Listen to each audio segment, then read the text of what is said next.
ഇന്നത്തെ വചനം വിശുദ്ധ മത്തായി എഴുതിയ സുവിശേഷം 16-ാം അധ്യായം 16-ാം വാക്യം. ശിമയോൻ പത്രോസ് പറഞ്ഞു, നീ ജീവനുള്ള ദൈവത്തിൻ്റെ പുത്രനായ ക്രിസ്തുവാണ്. കാരുണ്യവാനും സ്നേഹനിധിയുമായ നല്ല ദൈവമേ, അങ്ങേ തിരുസന്നിധിയിൽ ഞങ്ങളുടെ എല്ലാ പ്രാർത്ഥനാ നിയോഗങ്ങളെയും ചേർത്ത് വയ്ക്കുന്നു.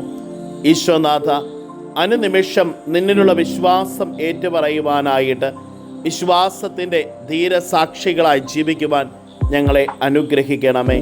നമ്മുടെ കർത്താവ് ഈശോ മിശിഹായുടെ കൃപയും പിതാവായ ദൈവത്തിൻ്റെ സ്നേഹവും പരിശുദ്ധാത്മാവിൻ്റെ സഹവാസവും നാം എല്ലാവരോടും കൂടെ ഉണ്ടായിരിക്കട്ടെ, ഇപ്പോഴും എപ്പോഴും എന്നേക്കും. ആമേൻ. ഇന്നത്തെ നിയോഗം എല്ലാ സന്യസ്തരെയും സമർപ്പിച്ച് പ്രാർത്ഥിക്കാം.